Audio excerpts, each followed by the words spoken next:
점이 있다는 것은 이 감탄사를 잘 이렇게 감탄사를 잘 이야기를 합니다. 별거 아닌데도 와 이러고 막 그럽니다. 저희 아이들 어렸을 때 차에 뒤에 태우고 가는데 와 그래서 봤어요. 그래서 창밖을 봤더니 요만한 분수가 이렇게 나오는데 그거 보고 와 그래서 뭐 대단한 거 있는 줄 알고 봤는데 큰 분수도 아닙니다. 조그만한 분수가 나오는데 그거 보고 우와 이러고 있어요. 둘이. 이 시간에 어린아이 같은 심정으로 하나님 앞에 예배드리기 원합니다. 그래서요 아직 시키지도 않았는데 하나님께 감탄사 또 하나님 앞에 우리가 아멘으로 크게 오늘 그렇게 나가시기를 바라고 우리 옆에 분들하고 그렇게 인사 한번 하십시다. 오늘은요 말로 하지 말고 그냥 감탄하세요. 옆에 분들 보면서 우와 말할 것도 없습니다. 그냥 감탄하세요. 다시 한번 인사합니다. 사랑합니다. 축복합니다. 인사하십시다. 아멘. 오늘은 우리 반갑고 또 귀한 분 모셨습니다. 여러분이 잘 알고 저보다 잘 알고 계시는 우리 정태우 목사님. 우리 미드웨스턴 세미너리에 계시다가 이제 이번에 버지니아에 있는 리버티 유니버시티로 제가 알고 있기로는 더 잘 돼서 가십니다.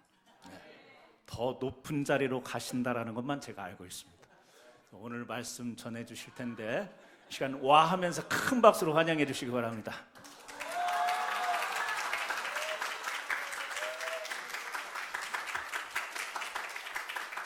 안녕하세요.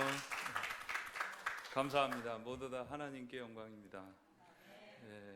우리 강 목사님과 여러분들과 하나 되신 모습을 지금 확인할 수 있었습니다. 참 착하게 이렇게 하라고 하니까 다 하시고 참 착하십니다. 제가 이 자리에 설 수 있도록 기회를 마련해 주시는 하나님과 강 목사님과 여러분들께 감사를 드립니다. 실은 제가 여기에서 그 몇 주간 설교하며 여러분들과 함께 호흡을 같이 했던 그 기간이 정말 소중한 기간이었습니다. 제 마음에 남아있고 좋은 추억으로 그리고 제가 잊지 않을 기억으로 남아있는 그런 시간들이었습니다.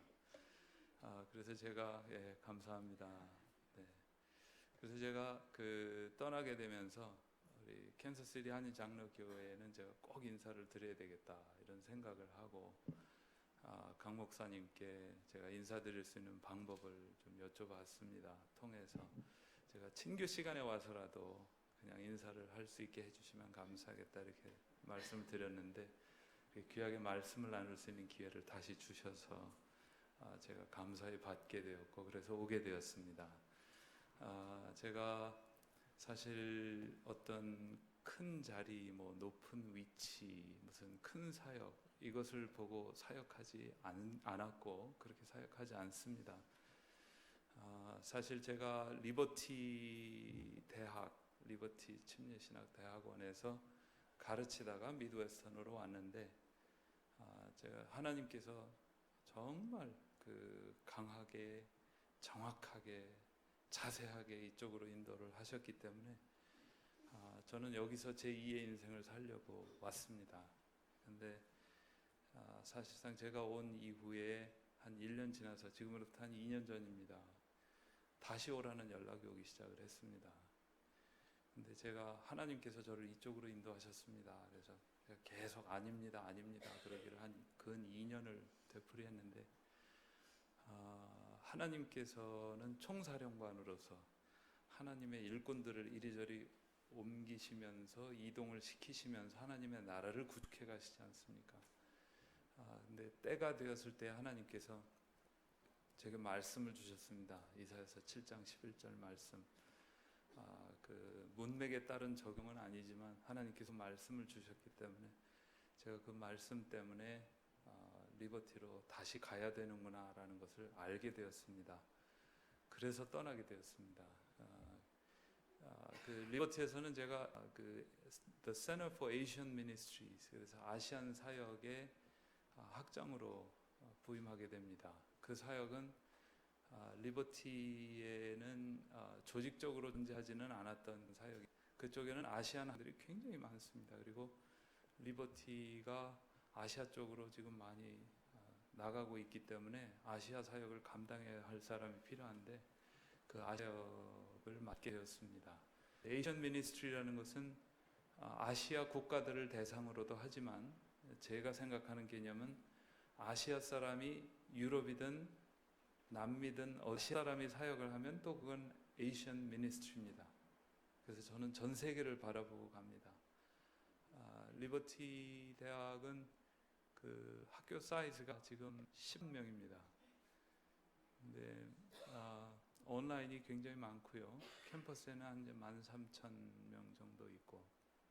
근데 전 세계에서 그 대학 사이즈로 봤을 때 그 사립대학으로 최대고, 그리고 non-profit, 즉 미국에는 영리 대학이 있고 비영리 대학이 있는데 비영리 대학으로는 최대입니다. 그리고 기독교도 역시 최대입니다. 그래서 제가 가면 할 일이 굉장히 많습니다. 제가 하나님께서 인도하시는 것을 감지한 이후에도 굉장히 이 부분 리코딩에서 좀 컷해 주시면 감사하겠는데 저는 캔자스시티가 참 좋습니다. 오늘 아침에도 이렇게 운전해서 오면서 이런 생각을 가지고 여기에 왔습니다. 여기에 너무 적응을 잘했고 주위에 계신 분들이 너무 좋고, 그래서 떠나고 싶지 않은, 하나님께서 저리로 가서 사역하라고 하시니까 이제 거기 가서 사역을 해야죠. 거기 가면 이제 또 나름대로 할 일들이 굉장히 많습니다. 제가 그 일들 목록을 만들어 봤더니 감당할 수 있을지 하나님께서 나름대로 보여주시는 그 꿈과 비전과 미래 계획이 또 있습니다. 그래서 가면 제가 일더미 속으로 또 들어가게 됩니다. 이쪽에서 나름대로 어느 정도 정리가 됐는데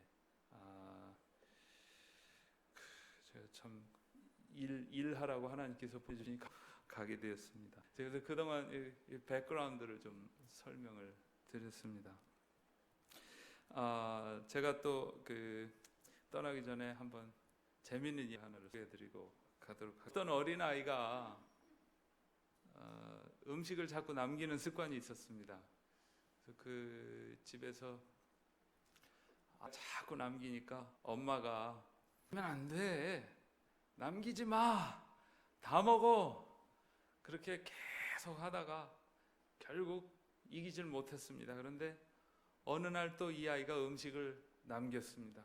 근데 엄마가 화가 나갖고 너 그렇게 음식 남기면 지옥 가서 그거 남긴 거 다 먹고 와야 돼, 이렇게 얘기를 했어요. 그랬더니 아이가 생각을 하다가 그러면 제가 얼마 전에 핫도그도 남기고 피자도 남기고 설렁탕도 남기고 미역국도 남기고 된장국도 남기고 김치도 남기고, 이야, 이 바베큐도 남기고 이거 다 남겼는데 그럼 지옥 가서 그거 다 먹을 수 있다니, 그렇게 얘기를 했어요. 그때 엄마가 화가 나서 비벼준대, 그렇게 얘기했어요. 그리고 까맣게 태워준대. 네. 제가 우리 한의장로교에 와서 점심 때 식사할 때마다 얼마나 맛있게 점심을 먹었는지 모릅니다. 저는 남기지 않고 다 먹습니다. 여러분 하시는 동안 절대로 음식 남기지 마시고 끝까지 다 드시기 바랍니다. 네. 네, 오늘 말씀은 믿음의 삶입니다. 믿음의 삶. 오늘 본문을 읽었습니다. 오늘 말씀은 한마디로 이런 내용입니다. 베드로가 주님, 무화과 나무가 말랐네요. 그랬더니 예수님께서 하나님을 믿어라, 이렇게 답을 하셨습니다. 완전히 아닌 밤중에 홍두깨입니다. 즉 다른 예를 바꿔서 이야기하면 오늘 김치를 못 먹었네요. 그랬더니 갑자기 옆에서 하나님을 믿어라, 이렇게 얘기를 하는 겁니다. 오늘 운동을 하고 싶네요. 하나님을 믿어라. 오늘 라디오에서 좋은 음악 나오는데요, 하나님을 믿으라. 완전히 황당무계입니다. 황당무계 아시죠? 노란 당근이 무게가 더 나간다. 예. 근데 오늘 문맥을 보면 이 믿음의 삶에 관한 내용을 좀 이해할 수가 있습니다. 우선 문맥을 좀 살펴보겠습니다. 12절부터 14절까지의 그 문맥이 나옵니다. 제가 읽겠습니다. 11장 12절부터 14절. 이튿날 저희가 베다니에서 나왔을 때 예수께서 시장하신지라 멀리서 잎사귀 있는 한 무화과 나무를 보시고 혹 그 나무에 무엇이 있을까 하여 가셨더니 가서 보신즉 잎사귀 외에 아무것도 없더라. 이는 무화과의 때가 아님이라. 예수께서 나무에게 일러 가라사대 이제부터 영원토록 사람이 내게서 열매를 따먹지 못하리라 하시니 제자들이 이를 듣더라. 때는 6월절 때입니다. 4월 중순입니다. 그 지역에서는 무화과 나무가 3월에 싹이 나서 4월이면 나뭇잎이 무성해집니다. 그리고 5, 6월 정도 되면 싹이 떨어지면서 열매가 열리면서 사람들이 그 열매를 따먹게 됩니다. 근데 당시 사람들이 배가 고프니까 4월쯤에 무화과가 익기 전에 싹을 따서 먹어서 시장길을 모면하고는 했습니다.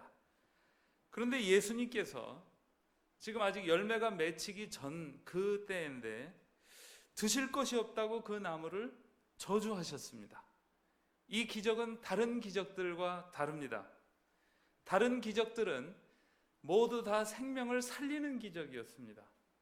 그런데 이 기적은 생명을 죽이는 기적이었습니다. 그러면 왜 이런 독특한 기적을 베푸셨을까요?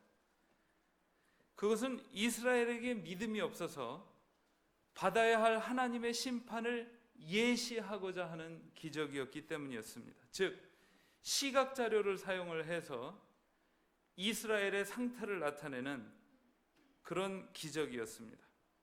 그래서 오늘은 이러한 특이한 예수님의 기적을 통해서 우리가 믿음에 대해서 깨달아야 할 가르침 3가지를 배워보도록 하겠습니다. 우선 첫 번째로 20절부터 22절까지에는 이런 가르침이 나옵니다. 우리는 어두운 상황에서 더욱더 하나님을 믿어야 한다. 자, 20절부터 22절까지 또 읽어보겠습니다. 저희가 아침에 지나갈 때 무화과 나무가 뿌리로부터 마른 것을 보고 베드로가 생각이 나서 여짜오되 랍비여 보소서 저주하신 무화과 나무가 말랐나이다. 예수께서 대답하여 저에게 이르시되 하나님을 믿으라.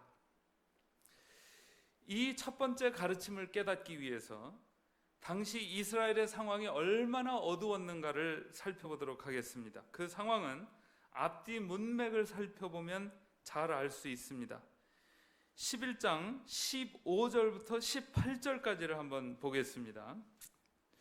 저희가 예루살렘에 들어가니라, 지금 본문에 있는 챕터 11장 15절부터 18절입니다. 예수께서 성전에 들어가서 성전 안에서 매매하는 자들을 내어 쫓으시며 돈 바꾸는 자들의 상과 비둘기 파는 자들의 의자를 둘러 엎으시며 아무나 기구를 가지고 성전 안으로 지나다님을 허치 아니하시고 이에 가르쳐 이르시되 기록된 바 내 집은 만민의 기도하는 집이라 칭함을 받으리라고 하지 아니하였느니라.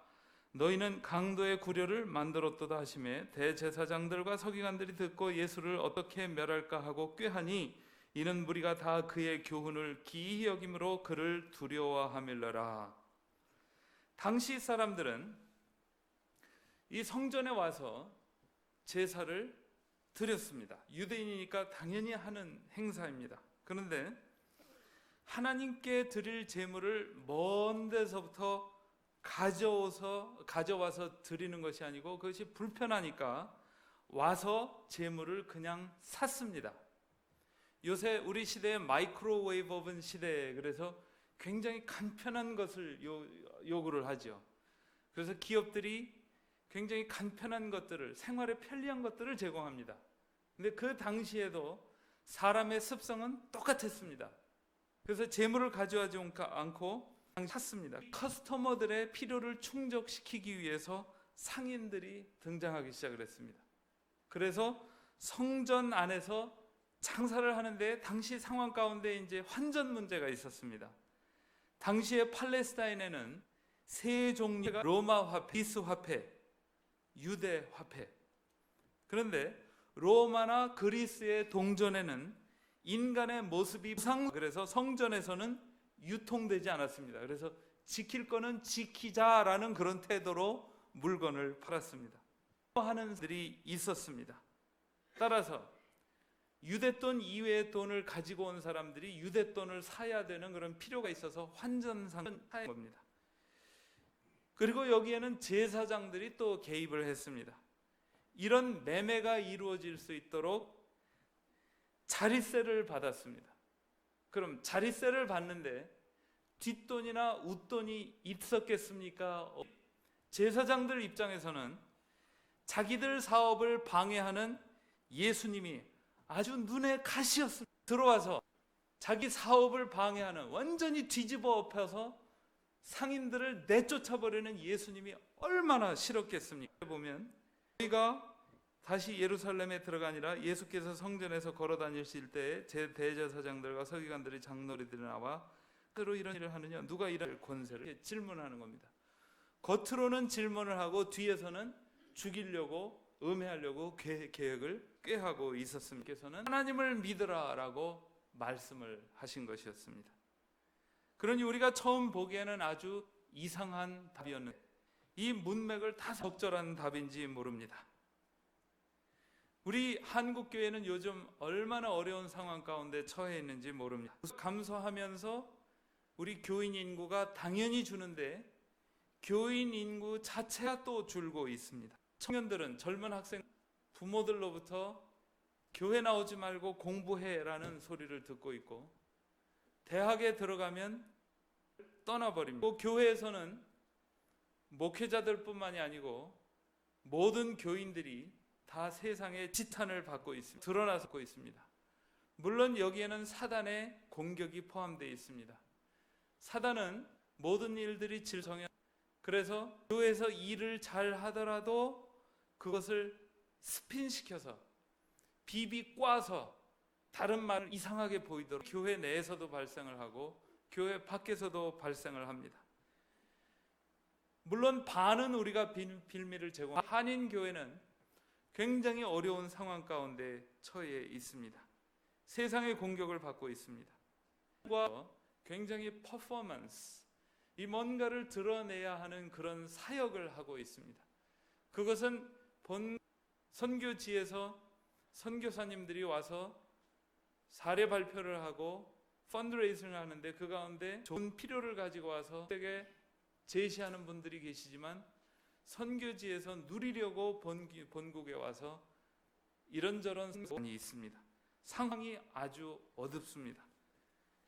그러나 이런 본문을 보면 이런 때일수록 우리가 더욱더 하나님을 우리는 주위 상황이 어떻게 되었든 간에, 교회 상황이 어떻게 되었든, 세상 상황이 어떻게 되었든, 우리는 어느 시대, 어느 상황을 막론하고 우리에게 믿음을 요구하고 있습니다. 두 번째 가르침, 하나님을 믿는 능력의 하나님이시기 때문에 그렇습니다.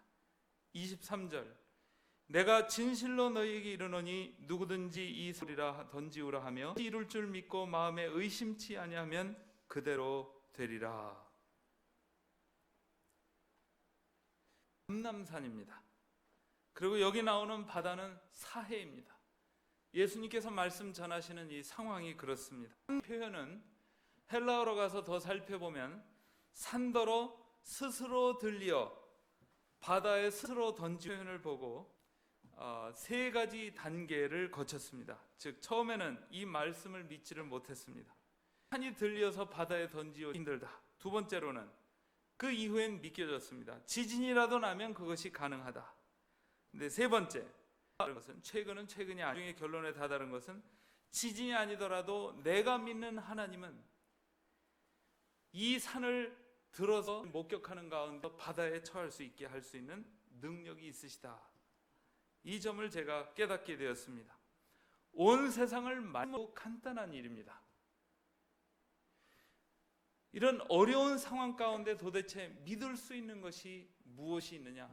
제가 원문에는 없기 때문에 통역을 들으실 수 있을지 모르겠습니다만, 이 모더니즘의 그 아버지라고 부르는 데카르트는 상황 가운데서 이 세상 가운데 확실한 것이 무엇이냐, 그것을 고민을 하다가 생각하는 나, 그 외부의 모나하고 이렇게 복잡하고 이해하기 어렵지만 생각하는 나는 확실하다라는 그런 의미에서 therefore I am, 고로 존재한다라는 말을 하게 된 것입니다.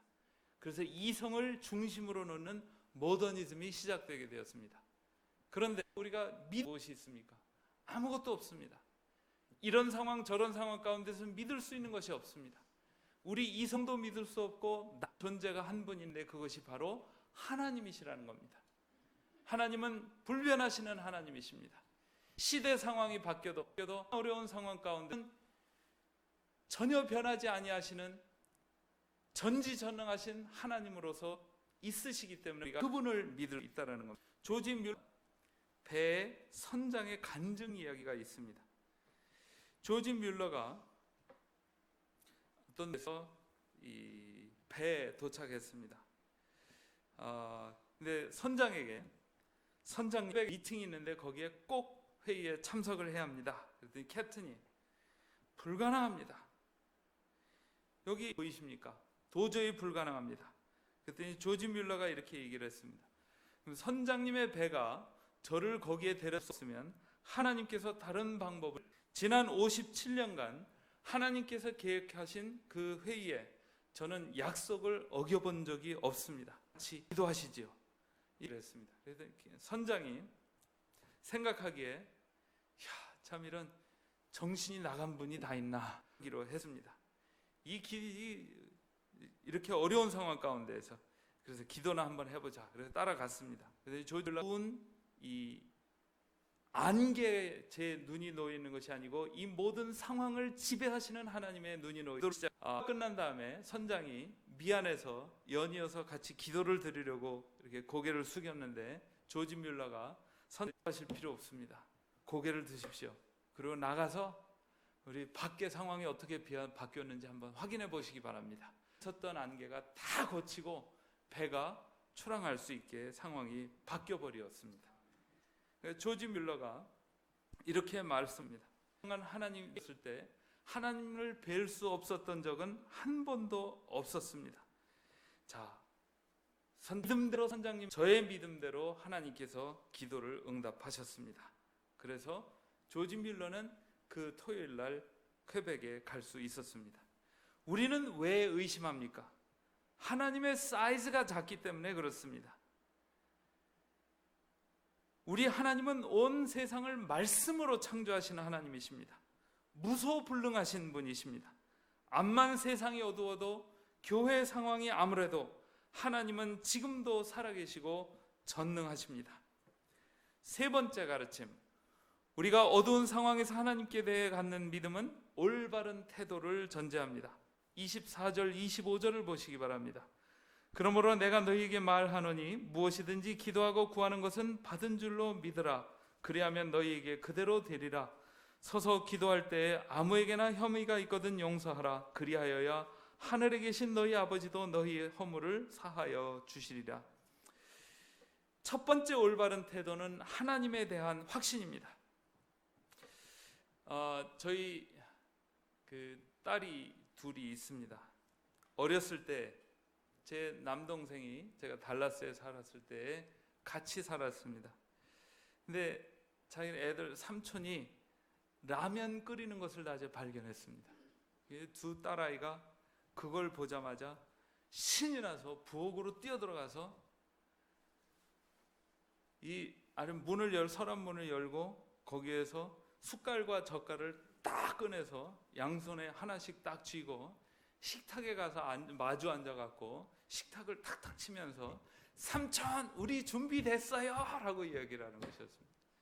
그 삼촌이, 제 남동생이 자기 먹으려고 라면을 끓이다가 조카들이 준비됐다라고 즐겁게 웃으면서 소리를 지르는 모양을 보고 어쩔 수 없이 자기 먹으려고 끓였던 것을 다 끓여서 그것을 애들한테 나눠주고 자기는 또 따로 끓여서 먹었습니다.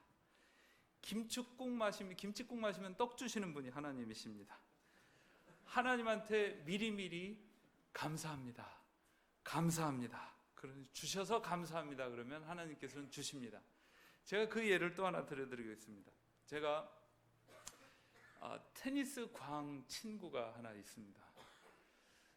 저는 테니스 광은 아니지만 그냥 테니스를 칩니다. 그래서 저는 테니스 채가 옛날에 하나였습니다. 그것도 좋은 채는 아니고 그냥 칠만한 채 하나였습니다. 근데 제 친구는 테니스 광이라서 좋은 채가 여러 개가 있었습니다. 어느 날 테니스를 같이 치기로 하고 나가서 테니스를 쳤습니다. 테니스 치는데 제가 좋은 채를 들고 친구 채를 들고 한번 쳐보기 위해서 치는데 그 채가 얼마나 좋았겠습니까? 좋은 채인데. 그래서 착 치면서 너무 차이가 나니까 치면서 이야, 채 좋다.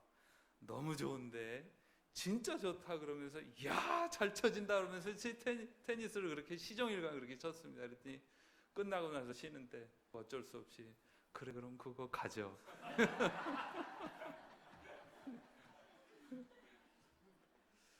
하나님은 풍성하십니다. 여러분 한번 하나님의 그 성품을 생각해 보시기 바랍니다.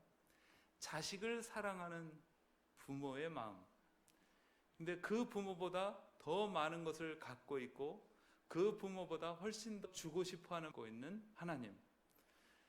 이 워터 파운틴처럼 분수대처럼 넘쳐서 콸콸 넘쳐서 사랑이 넘치시는 하나님, 주고 싶어 하시는 하나님, 그 하나님을 항상 해보시기 바랍니다.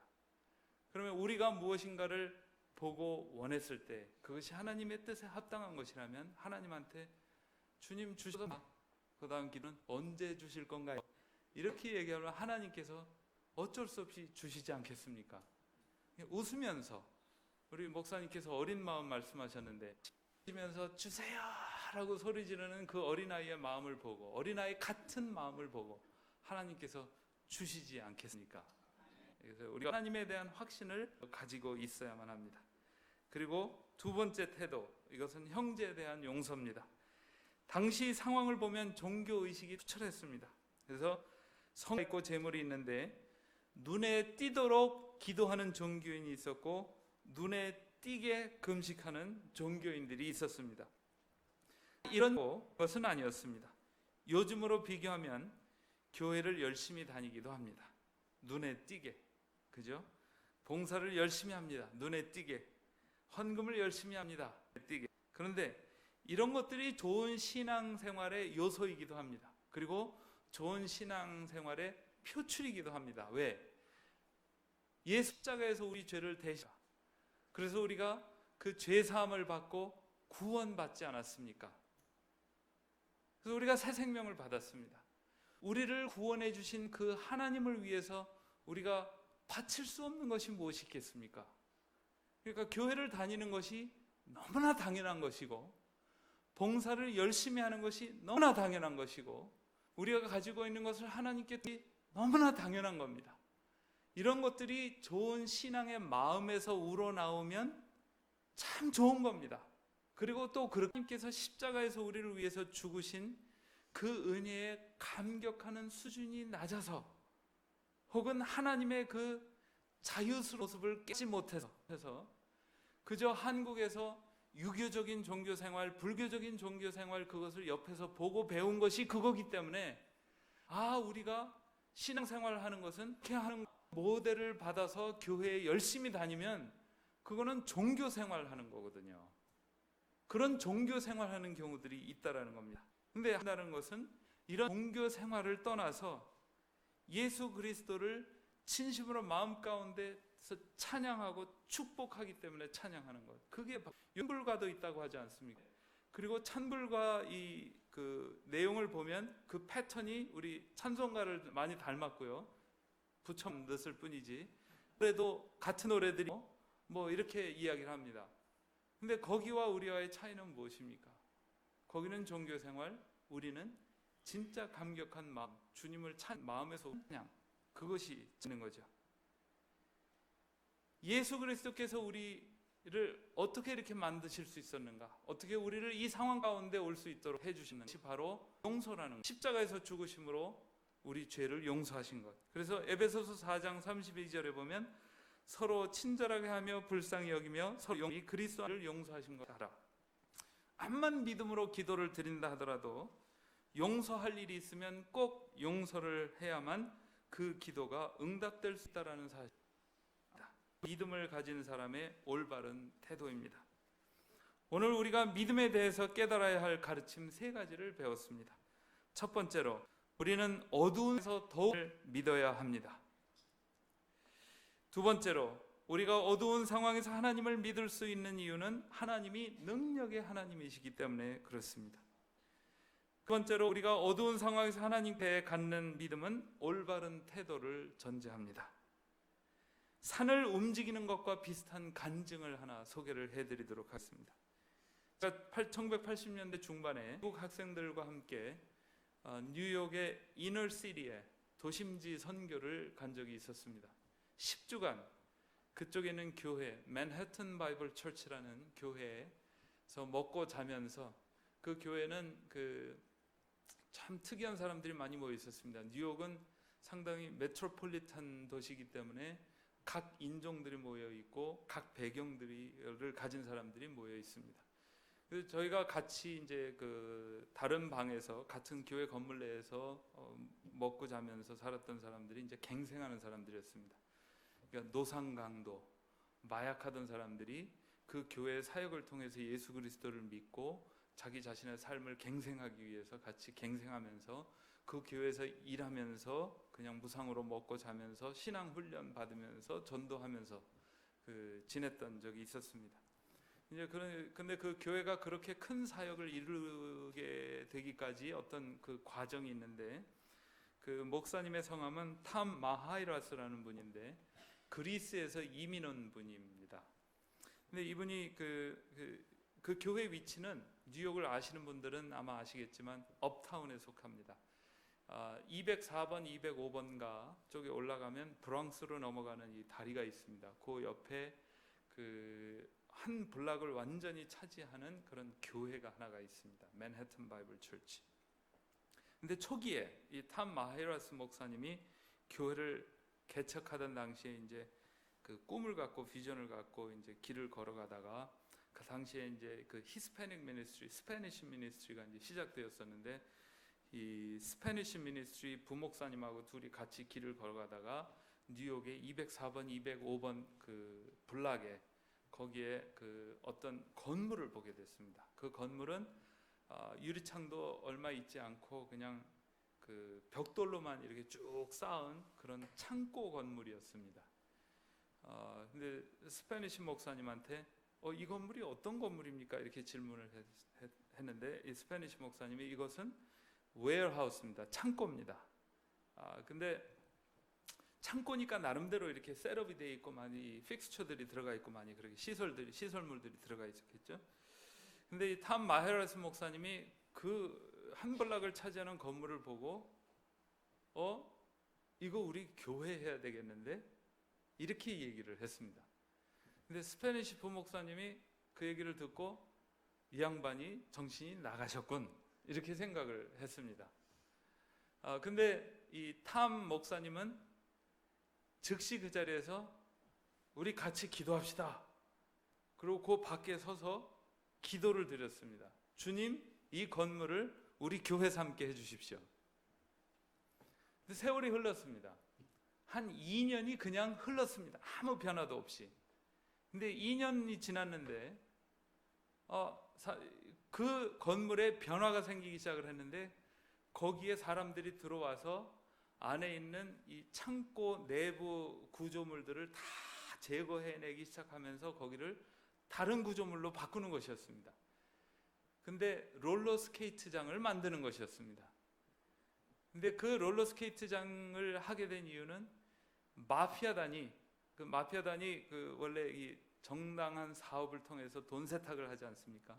그러니까 마피아단이 그 창고 건물을 사서 롤러스케이트장을 만들어 갖고 사업을 하려고 마피아단이 가서 산 겁니다. 그 건물을.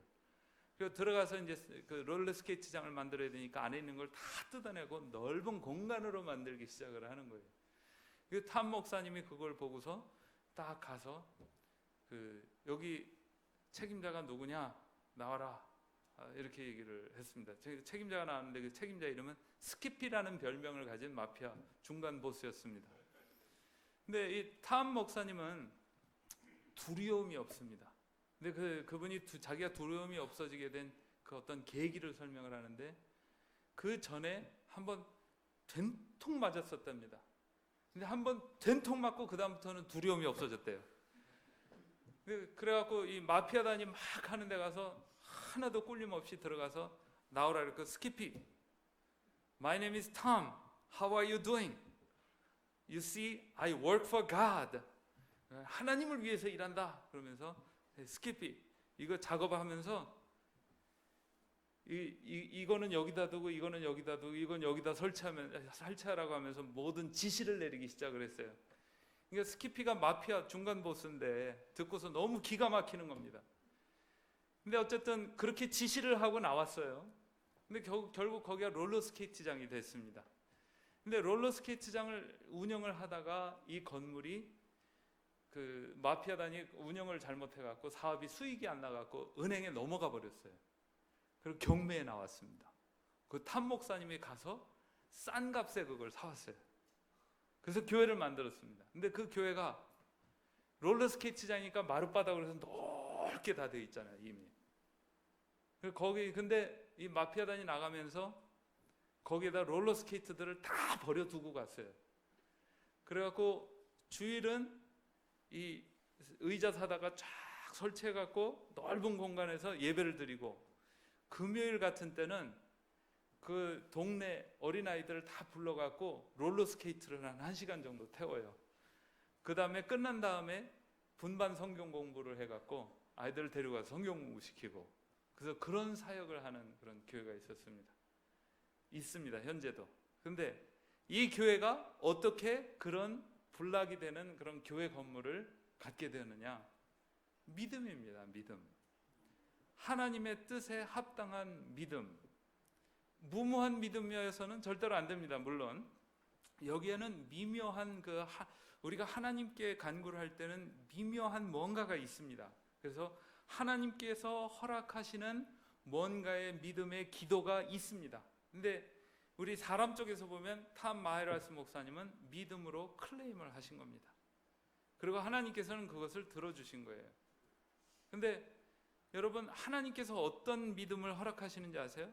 하나님의 뜻에 합당한 믿음, 그리고 우리 사역을 위하지 않고 하나님의 영광을 위한 믿음, 그리고 또 어떤 경우에는 막무가내 믿음도 들어주시기는 하지만 하나님께서 그 믿음을 보시고 그 믿음의 기도를 응답하시는 겁니다. 근데 이것이 꼭 탐 마하이라스 목사님 같은 분에게만 적용이 되는 믿음인가? 그렇지 않습니다. 여러분, 야고보서 뒤에 가보면 엘리야는 성정이 우리와 같은 사람이라는 표현이 있습니다.